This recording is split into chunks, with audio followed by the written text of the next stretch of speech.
সোয়াব হইয়া। ও আমার যুবক বাবারা, তার মানে এটা না যে মাদ্রাসা ছাড়া আর কোনো পড়ার গতি নাই। আমি যে এতক্ষণ বয়ান করলাম, জীবনে কোনো দিন বলি নাই আরে ভাই সবাই আমার মতো পাস করলি লাগাও। আমি কওমি মাদ্রাসায় পড়েছি, তুমিও কওমিতে যাও, একবারও বলি নাই। স্কুলে পড়ো বন্ধ করো, তাও বলি নাই। আমি তাবলিগের লাইনের সন্তান, তুমি তাবলিগে যাও, তাও বলি নাই। আমি পীরের মুরিদ, তুমি পীরের কাছে যাও, তাও বলি নাই। বরং আমি জেনারেল লাইনের আমার কলিজার যুবকদের বলে যাই, ও বরগুনা জেলার যুবক বাবারা, কলিজা ভরে দোয়া করে গেলাম, এখানে হাজারো বান্দার দোয়া কবুল হবে। তুমি স্কুলে পড়ো, দোয়া করে গেলাম, স্কুল ছাড়িও না। কলেজে পড়ো, কলেজ ছাড়িও না। তুমি ডাক্তার হও, ইঞ্জিনিয়ার হও, প্রফেসর হও, সাংবাদিক হও, ওকিল হও, এসপিডিসি ওসি হও, তুমি একজন এমপি মন্ত্রী হও, তবে দাবি আমার বাবা বেয়াদব হইও না। এজন্য অনুরোধ করে বলি রে বাবা, স্কুলে পড়ো, কলেজে পড়ো, চাকরি করো, ব্যবসা করো, ডাক্তার হও, ইঞ্জিনিয়ার হও, বেয়াদব হইও না। ও যুবক বাবা, এবার বাস্তবে একটু উদাহরণটা দেই। আপনার মতো যুবক স্কুল কলেজে পড়ে, জেনারেল লাইনে আছে, জীবনে মাদ্রাসায় পড়ে নাই, এমন বান্দা স্কুলে পড়িয়া 5 বেলার নামাজ পড়ে, সত্য বলেন আছে না নাই? আপনার কপালে কার অভিশাপ লাগছে, আপনি কেন পারেন না? আপনার মতো যুবক র্যাব, আর্মি, পুলিশ, বিডিআর এর চাকরি করে, দাড়িওয়ালা নামাজি অভাব নাই, বলেন আপনি কেন পারেন না? আপনার মতো যুবক রাস্তায় গাড়ি চালায়, ড্রাইভারি করে, নামাজ পড়ে, আপনি কেন পারেন না? আপনার মতো যুবক নদীর মধ্যে মাছ ধরে, নামাজ ছাড়ে না, বলেন আপনারা কেন পারেন না? আপনার মতো যুবক জমিনে কৃষিকাজ করে, নামাজ ছাড়ে না, বলেন আপনি কেন পারেন না? কত ডাক্তার, ইঞ্জিনিয়ার, কত প্রফেসর, কত এমপি মন্ত্রী, ওসি, ডিসিএসপি 5 বেলার নামাজ পড়ে, বলেন আপনারা কেন পারবেন না? কপাল বুঝি খারাপ? মনে আসেনি শুরুর কথা, কপাল বড় খারাপ। আবু জাহিল্লা 13 বছর বয়ান শুনছে, কালেমা কপালে আসে নাই। আর ওমরের মতো বান্দা নবীকে জবাই করতে গিয়া 27 বছরের সময় কালেমাওয়ালা মুসলমান হয়ে গেল। এত দাম আল্লাহ ওমরের বাড়ায় দিলেন। আল্লাহ তাআলা ওমরের কথার সাথে একমত হইয়া কোরআনের ভেতরে আল্লাহ আলাদা আয়াত পর্যন্ত নাজিল করেছেন। ওমরের দাম কত যে আল্লাহ ওমরের কথায় খুশি হইয়া আলাদা কোরআনে আয়াত নাজিল করছে। কিন্তু আশ্চর্য কথা হলো, সেই ওমরকে সোনার বাংলায় দাঁড়াইয়া ভণ্ড বেদাতি বলার মতো বেয়াদব আছে। বাংলাদেশের জমিনে দাঁড়াইয়া কে বলতেছে হযরত ওমর বেদাতি, ভণ্ড? আমি সেদিন ঢাকায় বলেছি, ওমরের যারা বেদাতি বলবে, আমি বলবো 14 গোষ্ঠী সব ভণ্ড। কে সেই ওমর? আল্লাহ খুশি হইয়া আয়াত নাজিল করেছেন। রহমতের নবী বলেন, আকাশের দিকে তাকাইয়া যেমনি ভাবে অগণিত তারকা দেখতেছো, আমার ওমরের আমলটাও কিন্তু এরকম অগণিত তারকার মতো। এত পরিমাণ ওমরের আল্লাহর নবী ভালোবাসেন। এর নবীর উম্মতের দল। ওমর যখন 27 বছরে তরবারি নিয়ে আসছে নবীর কাছে, তখন নবী বাইরে যায় না, গোপনে কালেমার কথা, গোপনে নামাজ আদায় করেন। মাত্র 39 জন মুসলমান পুরুষ, 11 জন মহিলা মুসলমান, মাত্র এই কয়েকজনে গোপনে গোপনে কালেমা পড়ে। আবার বাইরে পাহারাদার নিযুক্ত করছে, যাও কোনো দুশ্মন নিয়ে এসে আবার হামলা করে। আরে নবী তো নবী, কথা বললেই তো কবুল। সেই নবী পাহারাদার রাখছে বাইরে, দুশ্মন এসে না যেন হামলা করে। কিন্তু 40তম মুসলমান ওমর কালেমা পড়েই তরবারি নিয়ে দাঁড়ায়, বলেন নবী আর গোপনে কোনো কথা হবে না, ওপেনে বের হয়ে যান, কালেমার দাওয়াত চলবে। হাতিমে কাবায় দাঁড়াইয়া একটা হুঙ্কার দিয়া কয়, এই মুশরিকেরা আয়, মুহাম্মদের বিরুদ্ধে একটা কথা বলবি, মুহাম্মদের প্রয়োজন নাই, আমার ওমরের সামনে দাঁড়ায় যাও, তরবারি রেডি আছে। ওমর আসা মাত্র কালেমার দাওয়াত ওপেনে শুরু হয়ে গেল।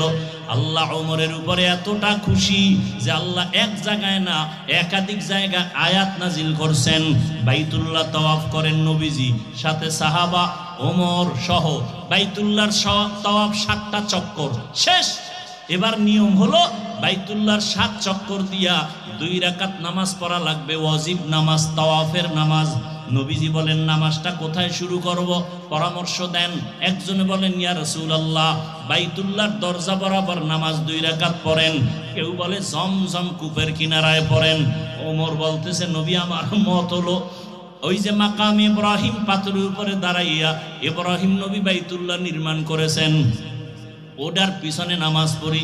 পরামর্শ শেষ, নবী সিদ্ধান্ত দিলেই হয়ে যায়, দেয় না। আসমান থেকে ফয়সালা আসবে।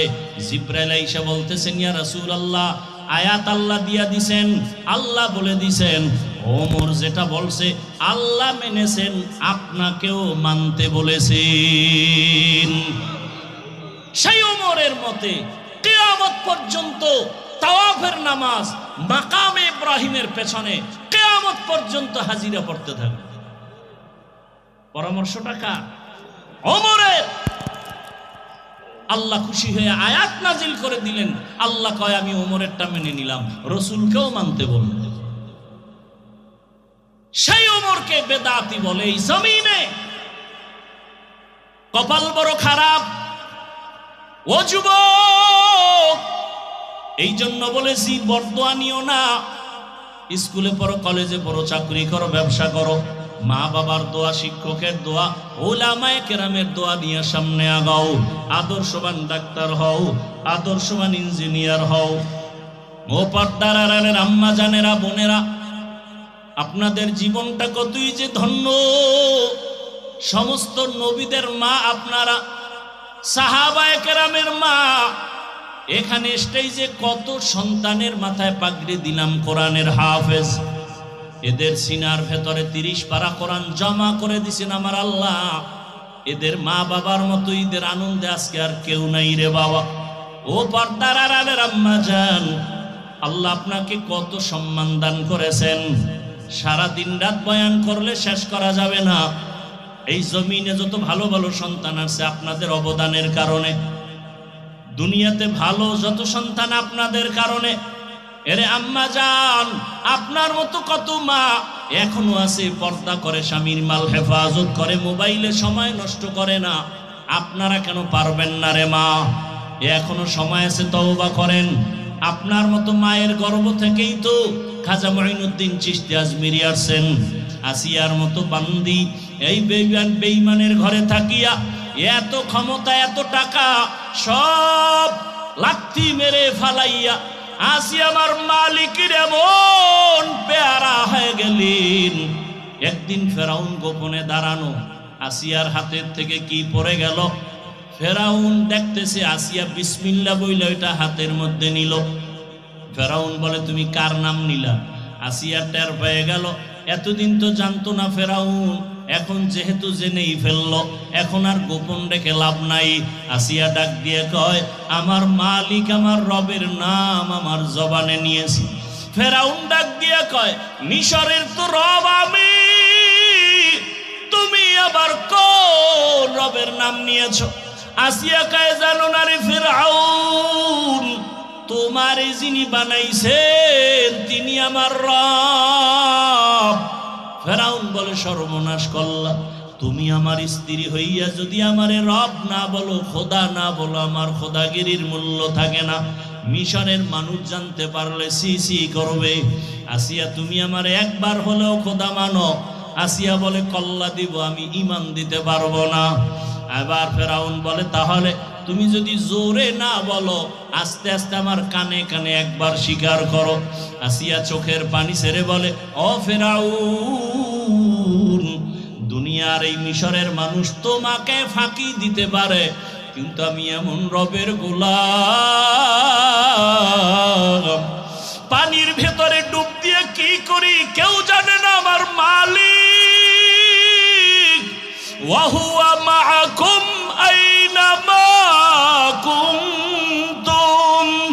আরে বান্দা যেদিকেই থাকে আমার মালিক সেদিকেই হাজির। আমার মালিকের ফাঁকি দেওয়ার কোনো সুযোগ নাই।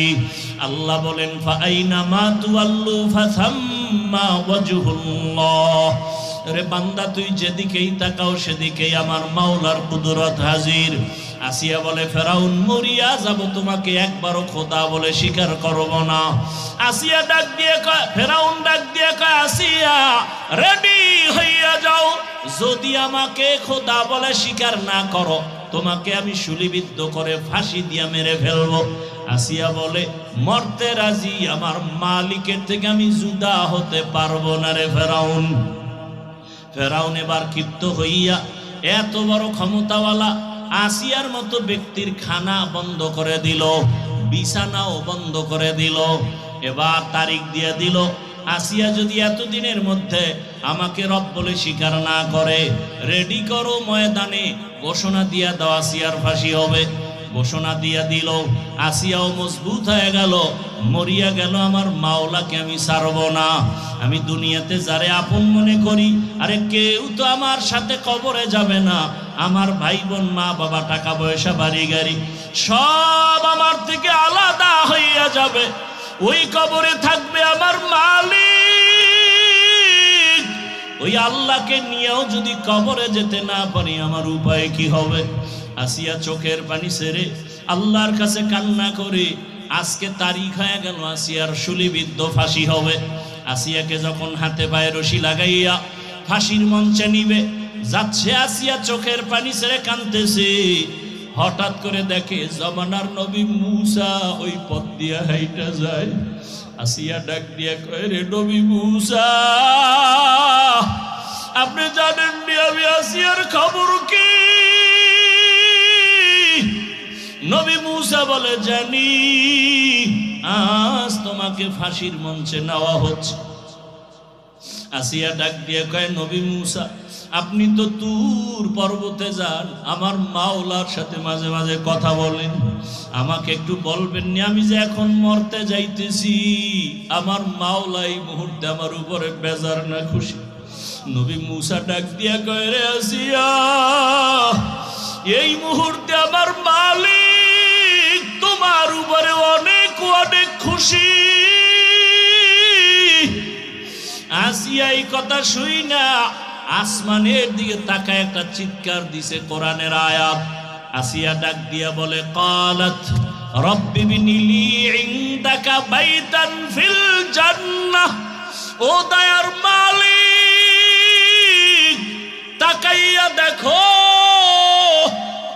এত ক্ষমতা, এত টাকা সব আমি ফেলে দিলাম, আরামের ঘুম আমারে দিল না, খানাও আমারে দেয় নাই, আমি তোমার জন্য এত ধৈর্য ধারণ করেছি, এত বড় ক্ষমতাওয়ালার ঘরে থাইকাও আমি ঘুমানের মতো একটু জায়গা পাই নাই, এত বড় টাকাওয়ালার ঘরে থাইকাও খানা পাই নাই,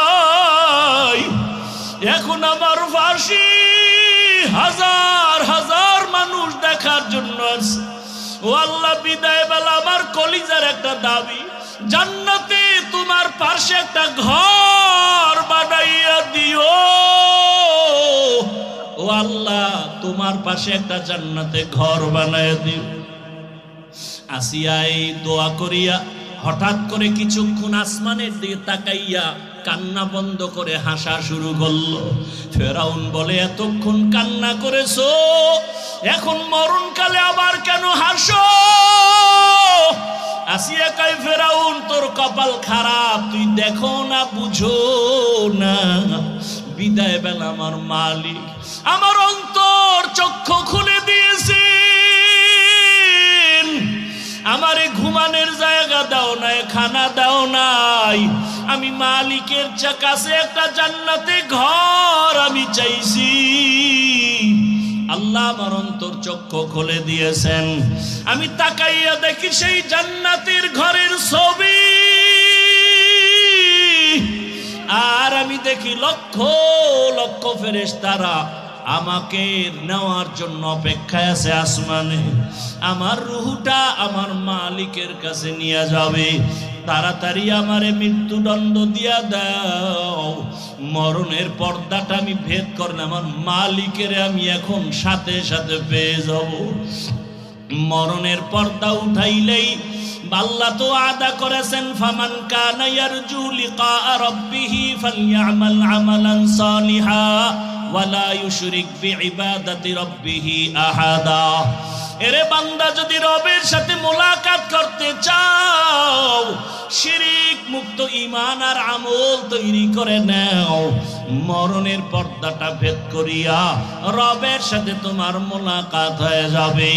আসিয়া যখন হাসতে হাসতে মঞ্চে চলে গেল, মরণ হয়ে গেল, হাসতে হাসতে মালিকের দরবারে চলে গেল। মা বাবার দোয়া নিয়ে চলবো, শিক্ষকের দোয়া নিয়ে চলবো, উলামায়ে কেরামের পরামর্শ নিয়ে নবীর তরিকায় চলবো। তওবা করার মতো যদি অন্তর তৈরি হয়, মুনাফিকি না থাকে, খাঁটি তওবার নিয়ত যাদের আছে, দুটো হাত আমার আল্লাহকে দেখাইয়া দাও। আয় আল্লাহ, হাতগুলো কবুল করে নেন, তওবা কবুল করে নেন, তওবার উপরে মজবুত হইয়া চলার তৌফিক দান করেন, আমিন। আলহামদুলিল্লাহি রাব্বিল আলামিন। والصلاة والسلام على سيد الأنبياء والمرسلين وعلى آله وأصحابه أجمعين يا أرحم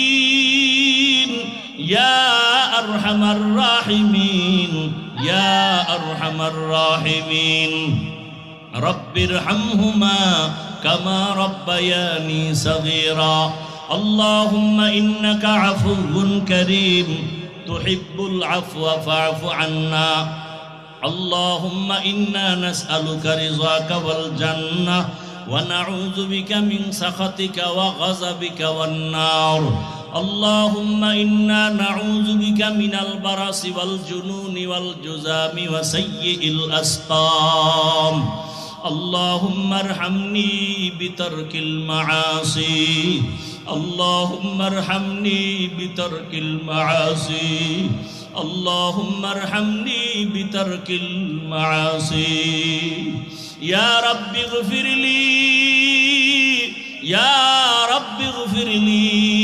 يا رب اغفر لي ربنا لا تزغ قلوبنا بعد إذ هديتنا وهب لنا من لدنك رحمة إنك أنت الوهاب ربنا آتنا في الدنيا حسنة وفي الآخرة حسنة وقنا عذاب النار উদয়ার মালিক কুদরতের নজর দিয়ে দেখেন কত উলামায়ে কেরাম, মুরব্বী, হাজী সাহেব, কত ব্যবসায়ী, চাকরিজীবী, ছাত্র ভাই, যুবক, পর্দার আড়ালের মা বোনেরা হাত তুলেছে।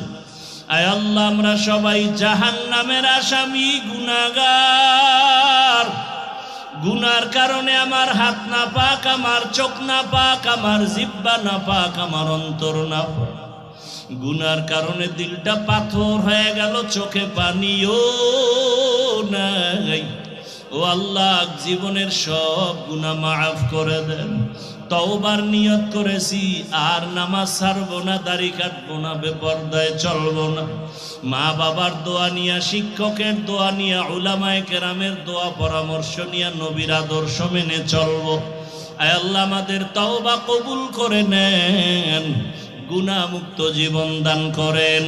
আয় আল্লাহ, মাহফিল কবুল করে নেন, আয়োজনকারী, সহযোগিতাকারী, দান সৎকারীদের কবুল করে নেন, মাদ্রাসা কবুল করে নেন, এলাকায় শান্তি দান করেন আল্লাহ।